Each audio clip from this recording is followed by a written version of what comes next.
nama aruuza siyaamin maaliif nayyaamin jettee hin gaafatin. Aruuzuma qofaa miti haajaa fadheehuu yoo qabaate yoo abbaan san haajaa akkanaatiin qaba natti kootu je'ee siyaamu baate wanni si cinqaan jirtu wanni si hiraarsaan jirtu sirraa buute dheeyxudha qubaattu nagayuma keetiin taa'uutu irra sii jira. Bakka abbaan itti siyyaammatin dhaquufiif if hin rakkisini.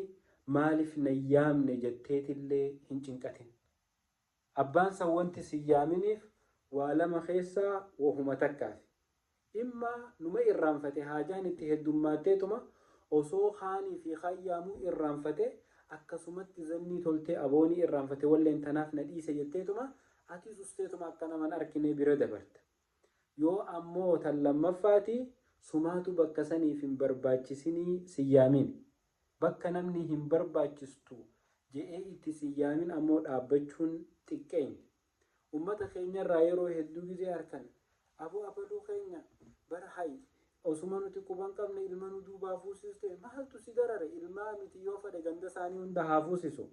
Yoo siyyaammatin maaltu si darare usii afaan kee walitti qabadhu taa'e aboo hayi muraada intalateetitti illee nu yaamtu maarreedha hayi ilmaa si eebbifame sa'eebba ilma keetiitillee nama yaamtu siyyaamne hin barbaachistu siyyaamini.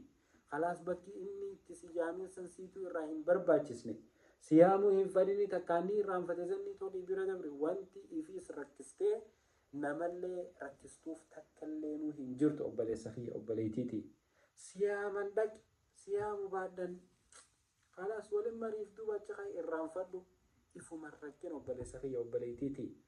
Yoo ati barbaachistee bakki san siin maltisiin jaan namni kabajaa sii qabu namni ulfina sii qabu namni yoo ati bakka san dhayxenaaf bareechaa kee yaadu itti yaadee iftura siyaama yookaanuma irraanfata.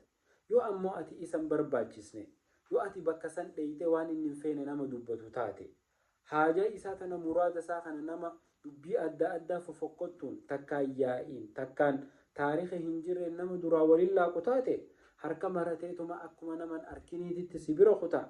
Atiitu bakka san dhaquu hin barbaachisini takkaan maybii ati nama ulfaataa kabajamaa taateeti bakki wanni inni itti waa godhu san wanti rabbiin jibbu takka takka itti godhamti tanaaf qaanfatee siyyaamini laaftu mallaalii bira kuti obboleessa kiyya.